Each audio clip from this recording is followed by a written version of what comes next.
వైజాగ్ నుంచి ఎక్కడికి ఎందుకు వచ్చారన్న? వైజాగ్ ఇన్ఫోసిస్ వచ్చింది, అలాగే 11 లక్షల కోట్ల పెట్టుబడులు వచ్చినాయని చెప్తున్నారు కదా, అక్కడ లేవు ఐటీ కంపెనీస్? వైజాగ్కి పెట్టుబడులు రాలేదండి, మొత్తం జగన్కి పెట్టుబడులు వచ్చినాయి. వైజాగ్ పెట్టుబడులు వస్తే జాబులు వచ్చేవి. వైజాగ్ రాజధానిగా కూడా చెప్తున్నారు కదా సార్, ఇంకొక రాజధాని, 3 రాజధానులు ఒక రాజధాని కదా. ఆ రాజధాని పేరు చెప్పి దోచేయడానికి చెప్పారు తప్ప నిజానికి రాజధాని కాదు.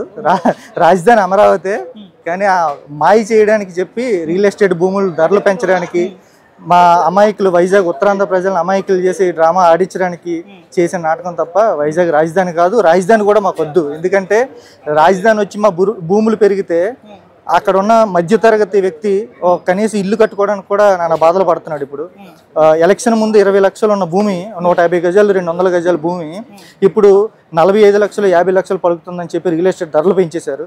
దానివల్ల మధ్యతరగతి వ్యక్తి వాడి జీవితాంతం కష్టపడినా సరే కనీసం ఒక సొంత ఇల్లు కూడా నెరవేర్చుకోలేని పరిస్థితి వచ్చింది. మీ ప్రాంతంలో ప్రధాన సమస్యలు ఏంటి సార్ వైజాగ్లో? వైఎస్ఆర్ అంటే ఇన్ని సమస్యలు ఉన్నాయని మాకు తెలియదండి. వైఎస్ఆర్సీపీ వచ్చాక అసలు వాడి జగన్ రెడ్డి ఏం చేసిన సమస్యలాగే తయారైంది. వైజాగ్ నుండి ఏదైతే క్లస్టర్, జగన్మోహన్ రెడ్డి గారు నవరత్నాల పథకాలు ఇస్తాం మీకు సమస్యలాగా తయారైందా? ఒక నియోజకవర్గానికి ఇప్పుడు సంవత్సరానికి 18,000 వేస్తామని చెప్పి 45 సంవత్సరాల లోపు మహిళలకు వేశారండి. ఒక నియోజకవర్గ లబ్ధిదారులు ఎంతమంది ఉంటారో మీరు ఒకసారి అంచనా వేసుకోండి. గట్టిగా చూస్తే నియోజకవర్గ లబ్ధిదారులు 18,000 నుండి 20,000 మంది ఉన్నారు. సో 10% లబ్ధిదారులకి మిగతా ఉప్పు, పప్పు, నూనె, బియ్యం ఈ రేట్లు పెరిగినాయి మొత్తం ఒకసారి చూసుకోండి. అంటే 18,000 మంది లబ్ధిదారుల కోసం 2 లక్షల మంది బాధలు పడుతున్నారు. ఆంధ్రప్రదేశ్ ఆర్థిక పరిస్థితి గురించి మీకు ఐడియా ఉందండి? ఉందండి. ఇప్పుడు ఇంక దాని గురించి మాట్లాడుకోవడం కూడా అనవసరం అండి. అంటే ఆర్థిక పరిస్థితి అనేది కూడా లేదు, అదొక దౌర్భాగ్యమైన పరిస్థితి. ఆర్థిక పరిస్థితి అంటే ఇప్పుడు ఆర్థిక నిపుణులు మాట్లాడే మాట ఏమో కానీ అడుక్కు తింటున్నాం, టు బి ఫ్రాంక్. సో అడుక్కు తినే పరిస్థితి తీసుకొచ్చారు. ఇప్పుడు జగన్ రెడ్డి పాలన వచ్చాక ఈ దుర్మార్గ పాలన ఖరీదు ఏంటంటే అక్షరాల 43,000 కోట్ల అవినీతి, ప్రజల మాన ప్రాణాలు, అవన్నీ ఖరీదు.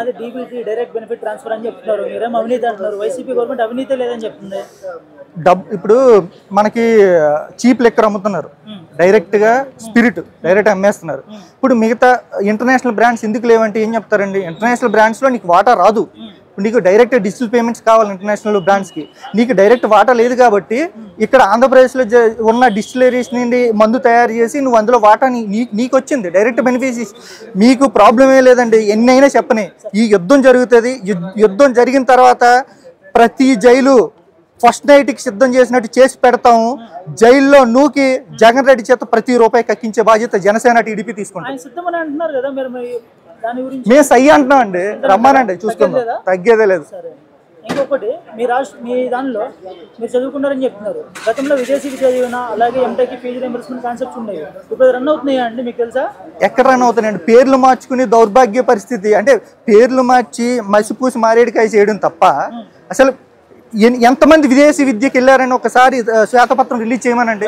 అసలు ఆంధ్రప్రదేశ్ చరిత్రలో ఈ 5 సంవత్సరాల్లో విదేశీ విద్యకి వెళ్ళిన వాళ్ళు ఎంత డ్రాప్ అవుట్స్ ఉన్నారో ఒకసారి ఆలోచించండి.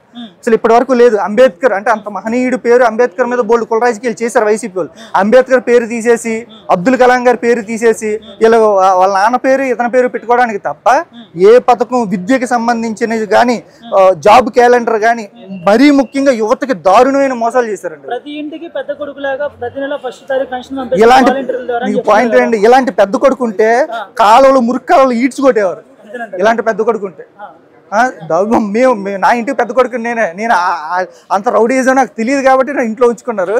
ఈడే కానీ పెద్ద కొడు అయితే మాత్రం మొత్తం మురుక్కాలు ఈడ్చుకొడతారు నిజంగానే. వైసీపీ వాళ్ళు మీరు ఎన్నైనా చెప్పండి, మీరు పొత్తు కుదుర్చుకుంటే కేవలం మీ స్వలాభాల కోసమే 24 సీట్లు తీసుకోవడం ఏంది, ముఖ్యమంత్రిగా పవర్ షేరింగ్ లేకపోవడం ఏంది, అయ్యో పవన్ కళ్యాణ్ గారు ఇదేందని నెత్తినోరు బాదుకుంటున్నారు కదా, ఆ మాత్రం బాగా చెప్తానండి. ఈ ముష్టి అయిపోయాక నా కొడుకులే జనసేనకి అసలు బలం లేదు, అసలు ఒక సీటుకు వెళ్ళలేదు అన్న వాళ్ళు ఇప్పుడు 24 తీసుకున్నామని తెలిస్తే అయ్యో అని గుండ్లు బాధేసుకుంటున్నారు. అంటే వాళ్ళ మాటలు అర్థం చేసుకోండి మీరు. క్లియర్ కట్గా జనసేన టీడీపీ యుద్ధం చేస్తే జగన్ మీద, జగన్ పాతాళానికి పడిపోతాడనే భయంతో మాట్లాడుతున్న మాటలు.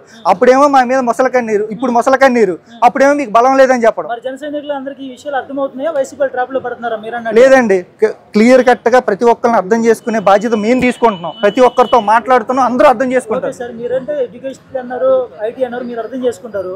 ఊళ్ళల్లో పెద్దవాళ్ళు పరిస్థితి ఏంటి సార్? వాళ్ళకి ఏ విధంగా తీసుకెళ్తున్నారు మీ పార్టీ మోటోని? ఇప్పుడు మాకు ఇప్పుడున్న టార్గెట్ కళ్యాణ్ గారు చెప్పినట్టు 24 గెలవడం అండి. దానికి 100కి 150% ఎఫర్ట్ పెట్టి ప్రతి విలేజ్ తిరిగి ప్రతి ఒక్కరికి అర్థమైనట్టు చెప్పడమే మేము ఇప్పుడు బాధ్యతగా తీసుకుంటాం. 2024 జగనన్న వన్స్ మోర్ అంట, దీని గురించి కామెంట్. 2024 ఆఫ్టర్ మే ఏ జైల్లో కావాలంటే ఆ జైల్లో ఫస్ట్ నైట్ అరేంజ్ చేస్తాడు జగన్కి.